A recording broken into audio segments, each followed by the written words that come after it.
Good morning, dear students. Myself, Professor Vinay Chandrika Kale. I am from Electrical Department. So, I am handling the subject that is Digital System Design.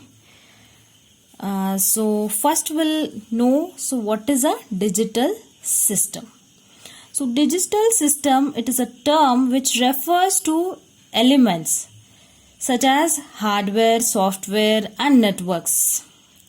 And the use of those hardware, software and networks, that there may be many different components that makes up the one system.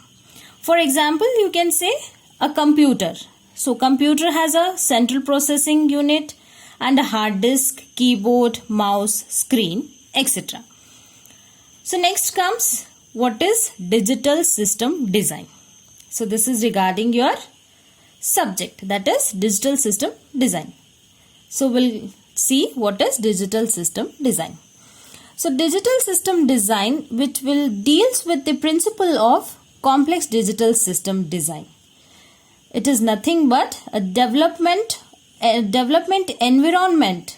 It is a development of environment which allows the design automation, which will based on your hardware description languages. The different modeling levels and the approach to digital system designs are considered based on the complex digital components.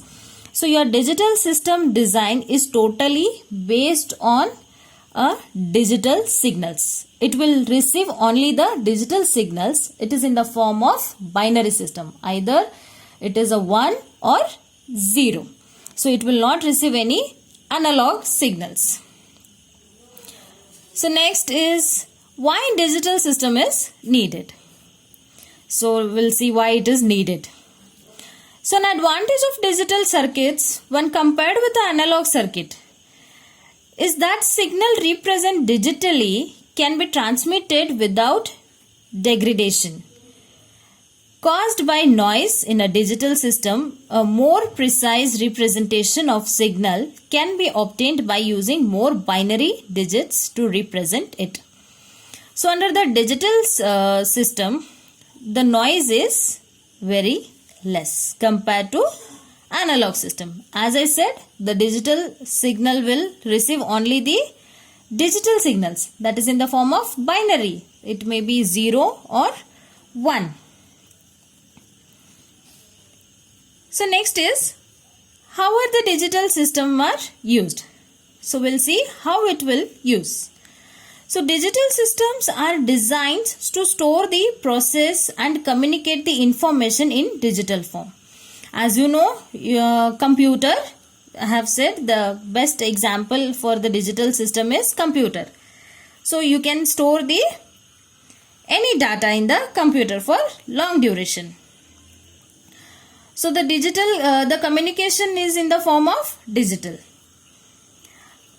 They are found in a wide range of applications including process control, communication system, digital instrument and consumer products. A computer manipulates the information in digital or more precisely binary form. So as I said, the best example is for digital system is computer. So what the computer will do? It will store the data. So whenever you required that data, if you want to see that data, so the data will be stored. So that data will be stored for the long duration. So what all applications it will include? It will include the process controller. It has a communication system. So that communication is in the form of digital. So next is it is having a digital instruments and consumer products. As we know, computer will function the multifunctions. So this is regarding the basics of digital system. So we have we have studied that what is digital system and what is a digital system design, how and what is the need of the digital system and how it is used in the system. So in the next session we'll study regarding the types of digital system and the difference between the digital and analog systems and advantage and disadvantage of digital systems. Thank you.